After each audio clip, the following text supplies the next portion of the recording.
we are going to review New Japan Fighting Spirit Unleashed 2024, which happened in Lowell, Massachusetts at the Lowell Memorial Auditorium. How many people flocked to see this show? 1,022 people. 1,022 people. Now, I want to see what the capacity for this room is. It's 2,800, okay? 2,800 is the capacity for this arena. And boy, oh boy, did it look empty on TV. Like, it looked barren. Barren. And that's a shame because, you know, I kind of want my pro res to succeed. But you kind of look at the card. You kind of look at who was on the card. And in all honesty, there was some stuff here on this card that piqued curiosities. That kept like, oh, this has the potential to be pretty good.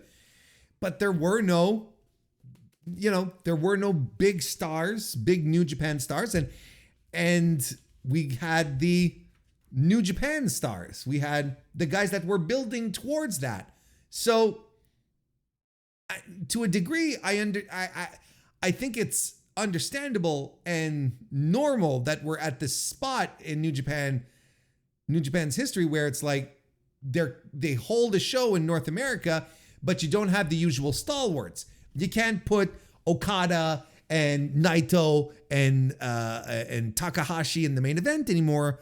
That ship has sailed. So what do you have? What do you get? What can you do? You got to turn to the other guys. You have to turn to your younger crew that you're building up to take the reins. Oh, and also Fred Rosser, Tom Lawler, and the West Coast Wrecking Crew. That's who you turn to on these New Japan shows every single time. So because we talked about it a little earlier on the stream, if we are all in agreement that the top of the card in New Japan right now is all about rebuilding, getting itself back on its feet, finding its new top guys, then it's normal, I think, that you go to a place in Massachusetts and you book a venue and half of the capacity, less than half of the capacity, much, much less than half of the capacity show up to the show. I think that makes a lot of sense. Nonetheless, we had this show happen. Let's break it down. What should we do? Should we go from the start? Look, there was a pre-show, right? Which again, Matt Vandegrift won the Strong Survivor match. I can't say I hate this idea of the Strong Survivor match where it's like you win this match, you're booked on the next show. Like I kind of dig that and it's weird because that would usually be a good sign moving forward, like back in the day where it's like, if you're winning matches and people, especially if people are excited, we'll book you some more, right? Now it's like something you have to fight for to be booked on a match. So Matt Vandegrift continued his streak here and defeated Seabass Finn. Alrighty. He, of course, Seabass Finn uses a fisherman's suplex. But, of course, right? What should we do? Should we go just to the top of the card and then work our way down? Because I think that's, that's always where the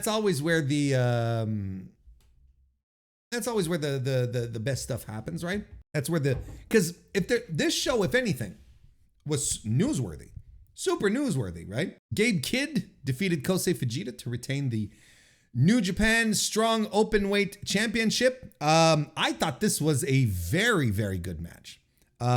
One that I was begging for on this show. Like I was begging for a really good match. I was like, where's the good match? Where's the really good match? Like there's so much stuff that, in the gentleman's 3 territory for me. Whereas this match, I was like, oh, finally we've got something to finally we got something to chew on. Gabe Kidd, man, a lot of doubters. There's a lot of people who were doubters on this guy, who thought he'd never make it, and who thought and who finally is coming into his own, who's being put in a position where New Japan is trusting him with stuff, putting him in these positions where he can shine, and he's delivering, man. And I can understand why there was a time, folks thought he was annoying. Well,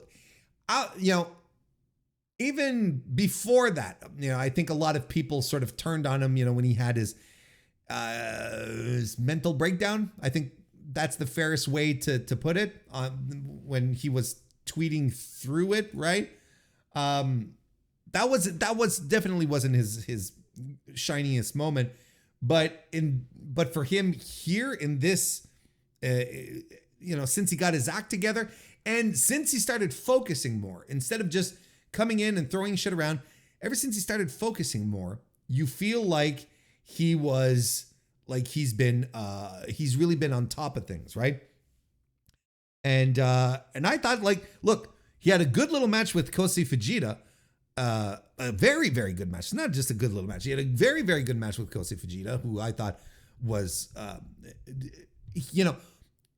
worked the style, worked the Gabe Kidd style, and was credible and worked well. But I mean, no one was biting their teeth wondering, oh, I wonder if Kosei Fujita, biting their fingernails is what I mean. If you bite your teeth, that's kind of weird. Biting their fingernails, oh man, I wonder if Kosei Fujita is going to be able to overcome Gabe Kidd and win the strong open win title. No one was wondering that, right? They do a big chop battle early on, and it goes into a big brawl, into big brawl territory. They're dropping Germans on each other. Great sequence of Germans. Inside out lariat by Gabe Kidd. Fujita mounts his comeback, does the abandoned hope, but that doesn't work on Kidd. And Fujita is just kicking out, fighting out of everything. He's giving it his all, but Gabe Kidd is just dropping him over and over with bombs. There was one weird spot towards the end, that was where Kosei Fujita kicked out of a pinning combination. He sort of kicked out, but it was really like Gabe Kidd moving off from on top of him. That one was a little weird, but not that big a deal. I mean, Gabe Kidd just pounded him into the dirt, pile drived them a couple of times. It was just, I think it was no, I don't remember who said this. Shit, I can't remember who said this, but it's not an entirely original thought here. But someone said, I think it would have been great if Gabe Kidd just kept doing pile driver over pile driver over pile driver, and the referee calls the match, right? And I think that would have been a tremendous finish. But good match, very, very good match, which I thought was tremendous. And I'm looking at the ratings in the chat right now. We got a 3.5. We got a 2 3/4. Holy shit. You guys, y'all are really down on something here. I gave this a 4. This is a 4-star match for me. This is a 4-star match. I thought this was tremendous. I thought this was really, really good. We're really, really up there. Tremendous stuff.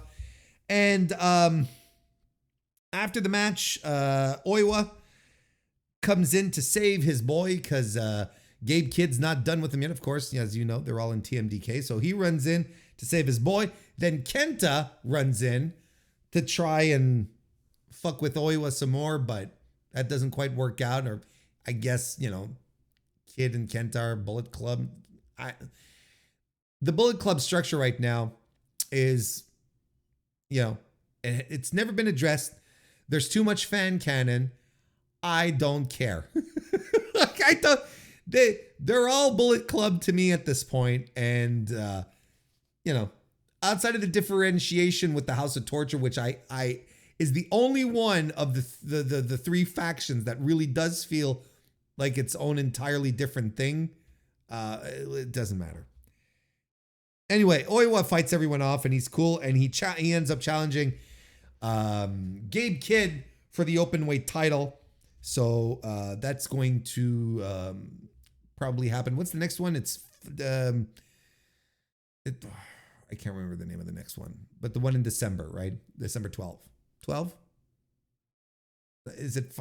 No, this was Fighting Spirit Unleashed, right? This was. I'm so confused. It doesn't matter. Like the next show, Oiwa is going to be challenging Gabe Kidd for the title. You see what I mean when I talked about earlier when they're putting Oiwa in these situations for titles and they're having him lose and lose and lose all over again. Strong style evolved. Thank you very much, chat. You know, this is what I mean. This is what I mean. Again, you know, everyone loves the Oiwa, and he's going to go for another title, and he's probably going to lose that one again. Because I don't think Gabe Kidd, unless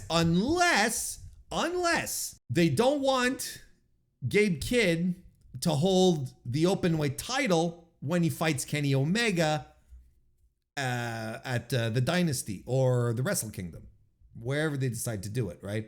Unless, who knows? I don't know at this point. We'll see on December 12th at the Battle Unleashed Style Evolved.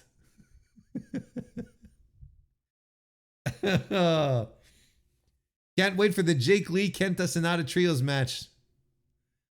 See? Isn't that great? Hey, Pedro gave it 3 cheeseburgers. I'm hungry now. Konosuke Takeshita retained the AEW. Yeah, that's it. That was the next match, right? Yeah. Konosuke Takeshita retained the AEW International title by defeating TJP. It's a shame that TJP came out as the Aswang. It's really a shame. It's a darn tootin' shame. You know, because, you know, we do the mist. We're doing the mist gimmick, and, you know, and TJP is spooky, and like, is there any rhyme or reason as to why he's the when he decides to be the Aswang? Is there any, you know, like Finn Balor was the demon when he was like in these peak feuds, right? When he was at the peak moment of a feud, he'd become the demon, right? Liger would become Kishin Liger, but this like happened like 3-4 times in his career or something like that, you know? So, you know, that was like really like super rare occurrences. Yeah, and that's the thing, right? But the thing here's the most mind-boggling thing to me, right?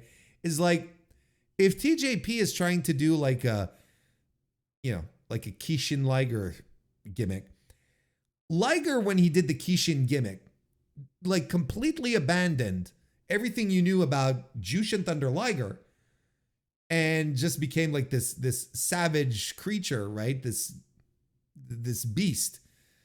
He didn't even wrestle like himself, right?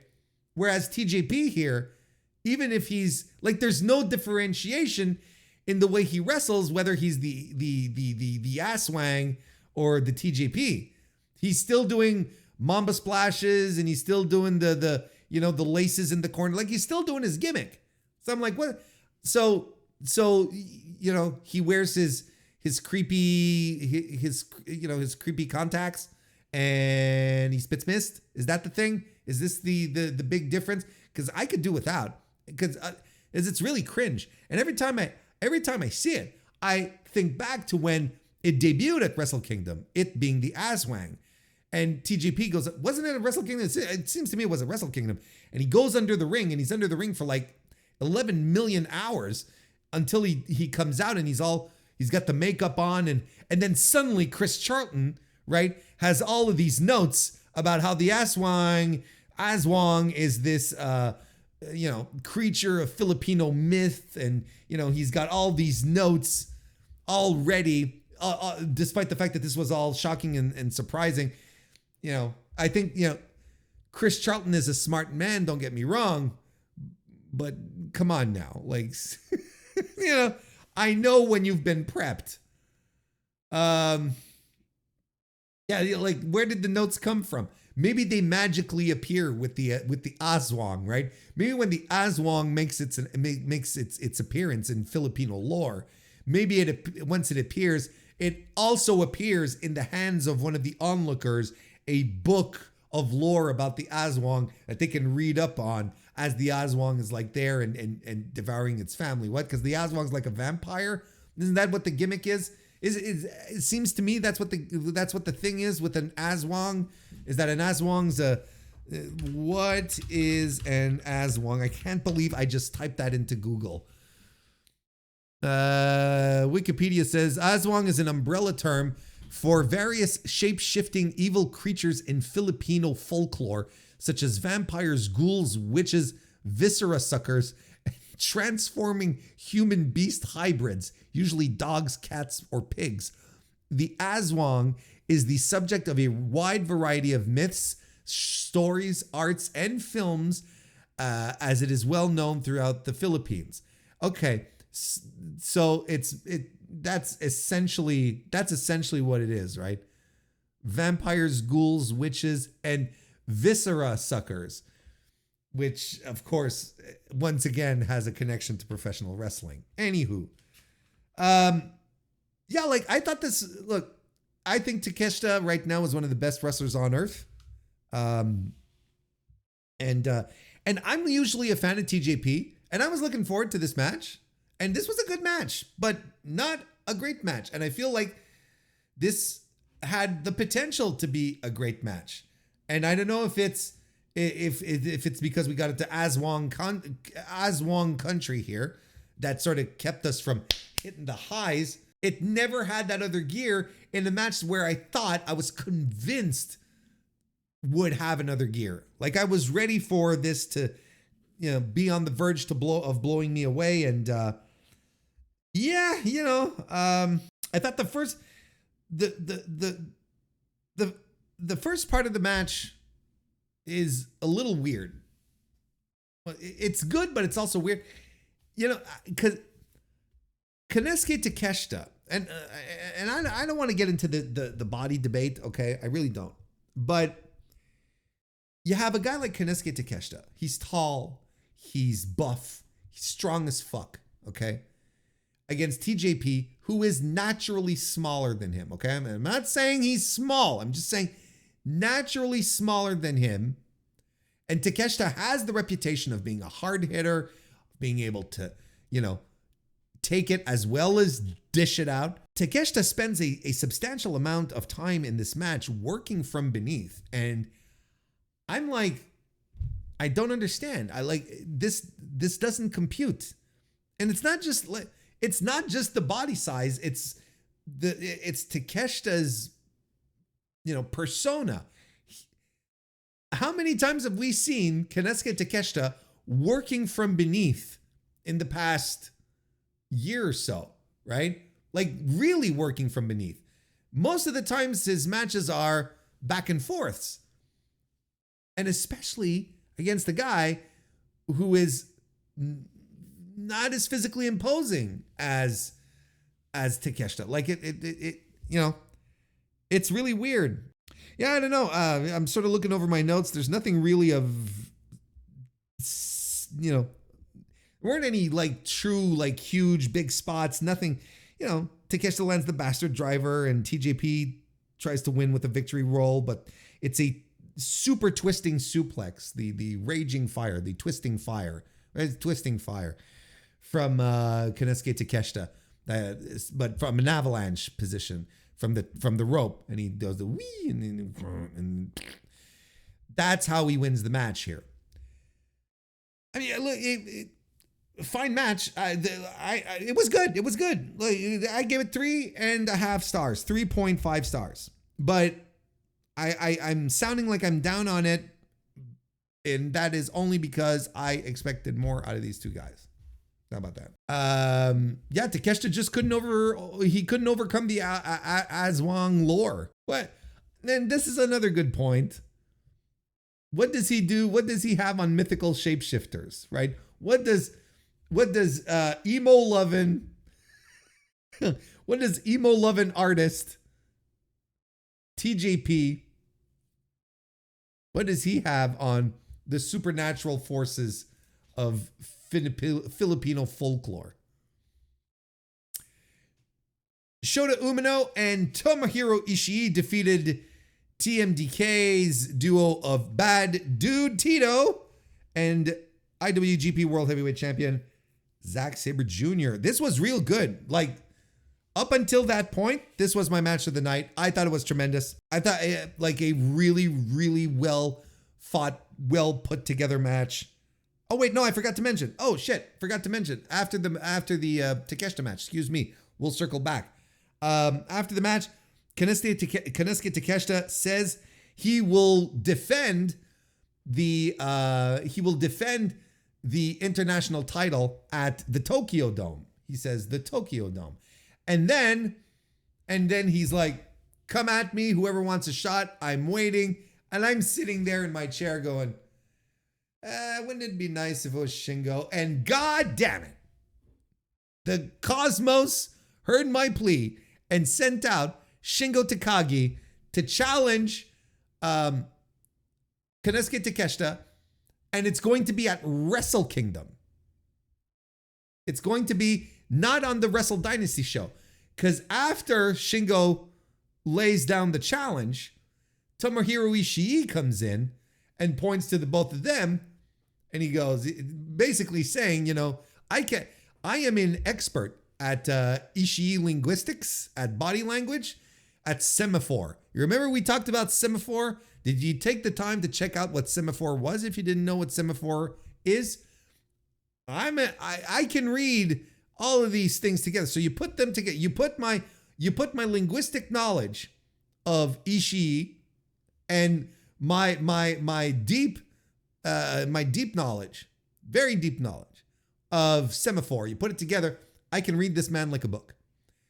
So when he's pointing to both men in the ring back and forth, what that means is I'm going to take both of you on at the same time.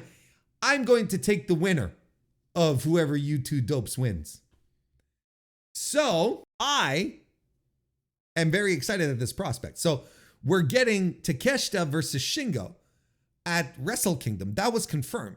And now the speculation is that Takeshita, the next night at Wrestle Dynasty, is going to be getting Tomohiro Ishii. Now, does this sort of give up the goat? And is Takeshita winning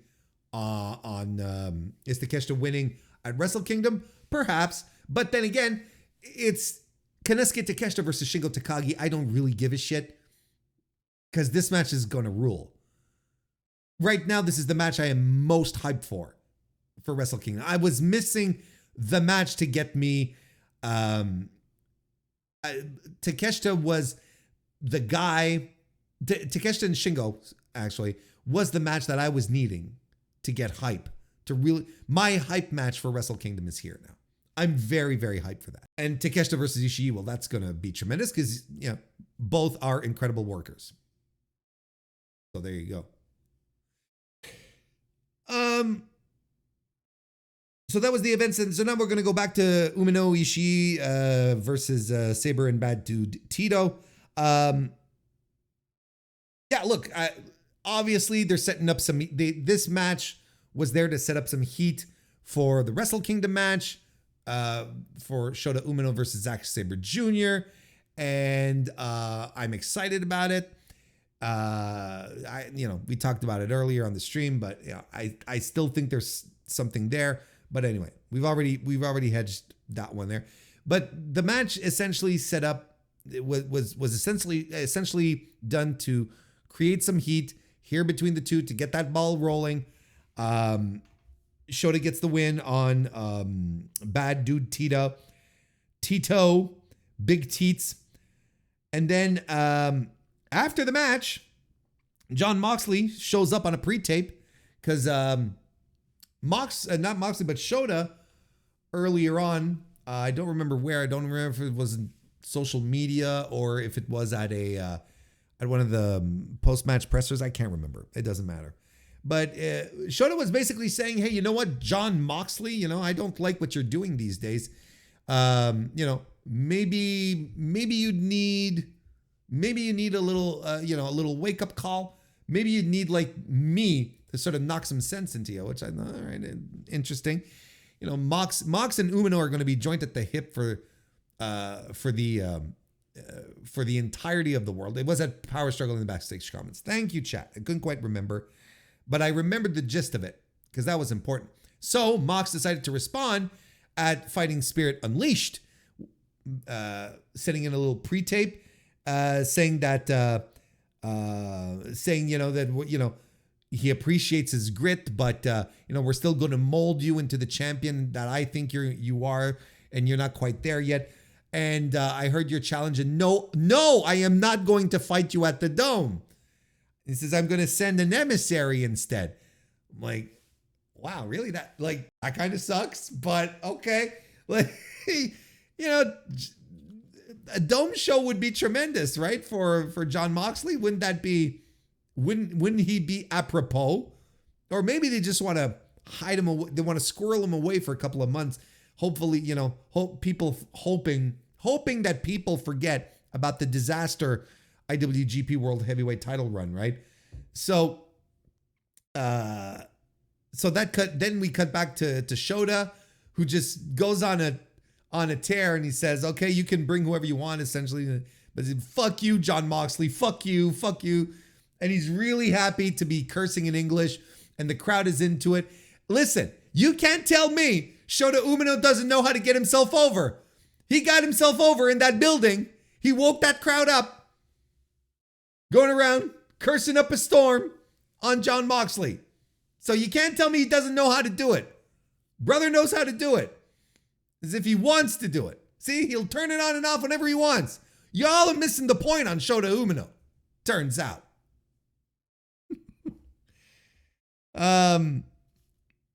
But I will say, look, I'm memeing a little bit, but I will say this. I kind of get the feeling, that Shota Umino would like to work in the United States. I think that's where he feels he'd fit in more in North America than in Japan. But I always feel like he's a little happier here. He always feels a little more. He's got a little fire when he wrestles in North America. He's got a little something extra. It's not the same guy. Just saying. I think the rest we're gonna breeze through. Like that wasn't that pretty much the gist of it, right? Ryohei Oiwa defeated Kenta. I was really happy to see that though. Because I would not have been shocked to see Kenta get the win here. But arm drags and arm holds by Kenta at first, and things pick up a little bit. Corner kicks by Kenta. Dr. Bomb by Oiwa. And it's a roll-up situation where Oiwa steals the win. It was a fine little match. I gave it 3 stars. 3 stars flat. Thought it was all right. Then we had Shingo Takagi and Yota Tsuji defeating Matt Taven and Mike Bennett. I kind of felt like this match, everyone was kind of going through the motions. I don't think it was particularly inspired. Shingo was, I feel like, the only guy who really knew how to work the crowd here, which is weird. But I really feel he was the only one. It feels like everyone else was just going through the motions.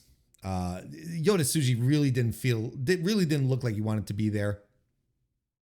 Like I understand, he's a big alpha male type, and at the end, Taven and Mike Bennett want to raise his hand, and he's just like shoot resisting. It's kind of weird. It was weird. It was kind of weird.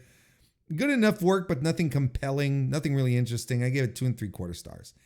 After the match, though, there's a video that plays of someone forging a knife. And of course, it's Jack Perry. We know he's a blacksmith. We know that's what he does in his part-time. He's a blacksmith. And we sort of stand there wondering when the video ends, what the hell just happened? And Jack Perry attacks Yota Tsuji from behind and then challenges him at Wrestle Dynasty. So again, like I talked about earlier on the stream, I'm not really, I'm not super into this match. I'm not as harsh on it either. It makes sense that Perry goes over to Japan. He's someone that the Japanese audience knows, as opposed to Doki, who wants to fight Sammy Guevara on the show, right? Well, the average Japanese wrestling fan doesn't know who the fuck Sammy Guevara is, right? He's never been there. He's never been in Japan. So at least Jack Perry, they know who he is, and not only know who he is, he's a House of Torture guy. So it's just it might not be the most exciting match on paper, but I don't hate it. I think a lot of people are very naturally down on Jack Perry. I feel like I'm the outlier on a lot of these things, but I'm not as down on him as other people are. Then Hazuki defeated Anna Jay, Koguma, and Trish Adora to become the #1 contender for the New Japan Strong Women's Championship. So Hazuki will be facing Mercedes Moné, who showed up, talked some smack, and they brawled. Fine little angle to end it. And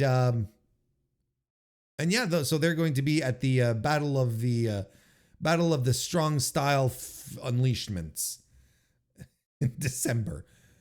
That's going to be their, so that's going to happen there. And the match was fine. I didn't think Anna Jay did much.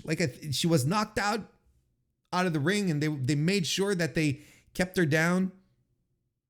And, and they did a whole spot at first, a very typical Joshi spot where, all the girls do the one move together, and they were doing the bear ears, the Koguma bear ears, and Hazuki had nothing. Here's the thing. Hazuki was like, the fuck is this shit? I'm here to wrestle. So she's like sitting down, and she's like, can we just get to fucking kicking each other's ass here? I'm here to work, not do this goofy bullshit. And look who wins. Not anyone. No one who did the bear ears walked out of the show with the #1 contendership for the Strong Women's title. The one woman who decided to not participate got the win. What does that tell you? Oh, Jesus Christ. The West Coast Wrecking Crew defeated Fred Rosser and Tom Lawler. This is a 15-minute match that felt like 35. It would not end. Now, here's the thing, okay? First of all, it's a New Japan Strong show, so of course, you're going to have Fred Rosser and Tom Lawler fighting the West Coast Wrecking Crew, or at least some combination of those four, right? That's inevitable. And they live in their own little orbit in these New Japan shows. Everyone fights everyone else on these shows. But Lawler, Rosser, Nelson, Isaacs, they all fight each other. They're just always together. Now, I'm going to tell you, the first match, how this match started off with the tables, I thought pretty good. I was into it. The submission part, I'll tell you, Fred Rosser blading. Did we know that Rosser was such a good bleeder? Did we know this? Am I just being very,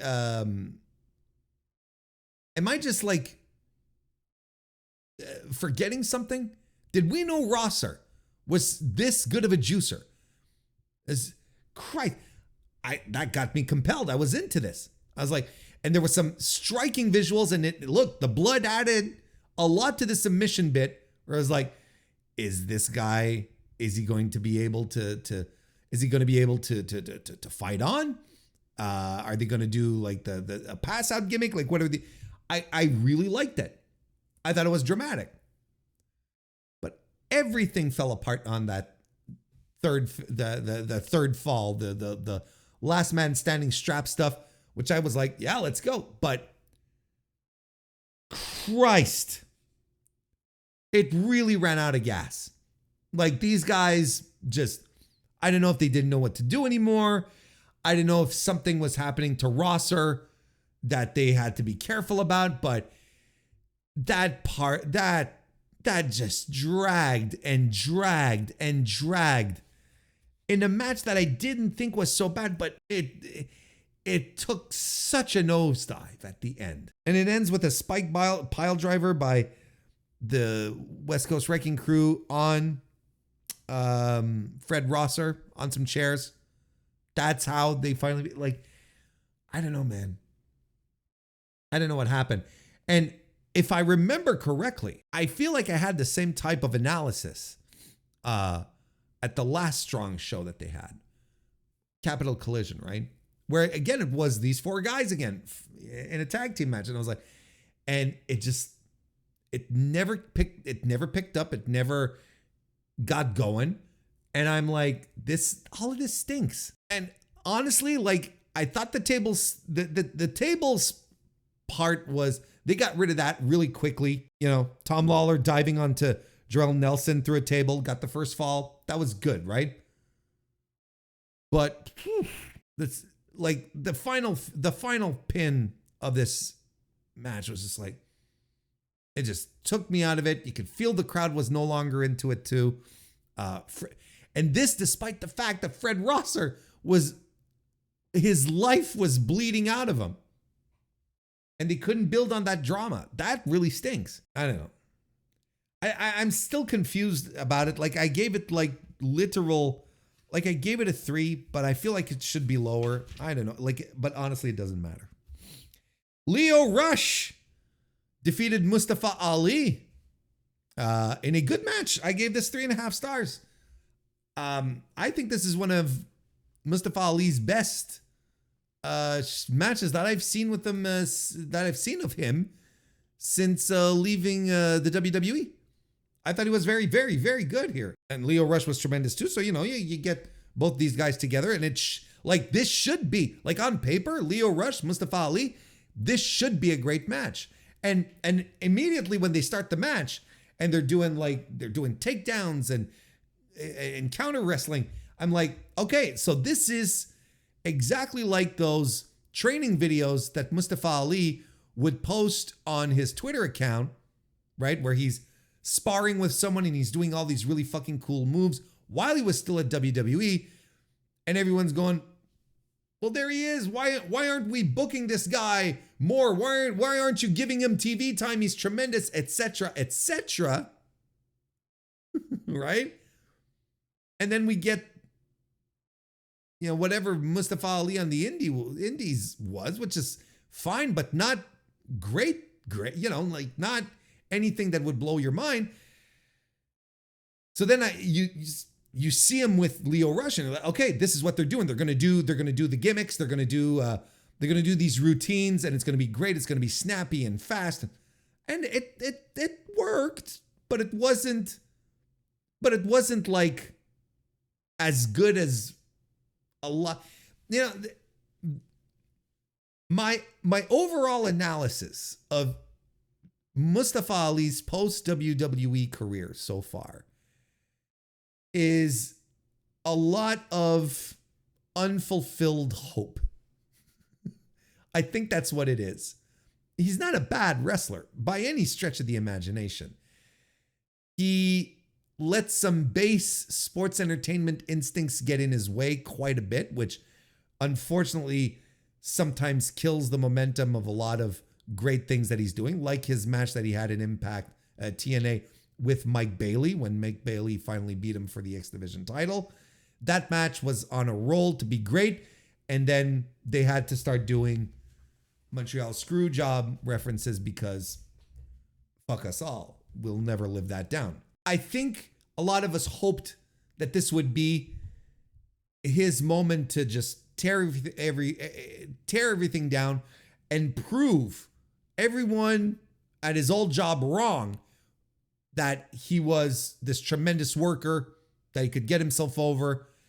And I would argue that the presidential gimmick with the Secret Service didn't get him over.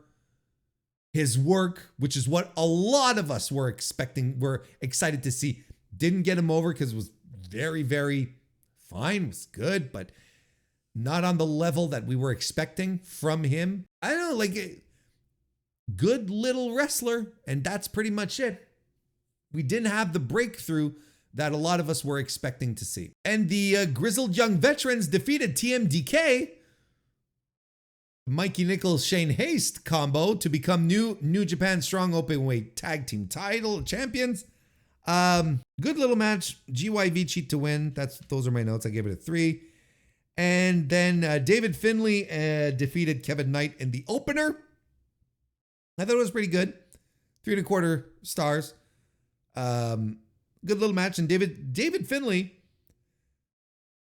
I don't know what's going on right now, but he seems to be getting more and more vicious as time moves on, especially his power bombs. There's something, I feel like he's tapping into something that wasn't there before, which is interesting. I'm not a big Dave Finlay guy, but I don't hate him. Just like, okay, it's a Dave Finlay match. And he looked good here with Kevin Knight. I thought it was good. Some good stuff, but that's about it. 3.25 star. So yeah, I mean, overall, I thought it was an all right show. I wouldn't recommend anyone going back to watch it. I thought the main event was good, but it's not a main event where I'm like, yeah, you got to go out of your way to watch it. But an eventful show that had a lot of news, a lot of stuff coming out of it, a lot of angles. Nonetheless, which is kind of what you want. I mean, there was stuff happening on this show. It wasn't just like, it was just like a good little show that happened. Oh, geez, chat just pointed it out perfectly. One of the most, and I agree with this, one of the most aggressively fine shows of the year. I think that really does sum it up perfectly. New Japan Pro Wrestling's Fighting Spirit Unleashed 2024.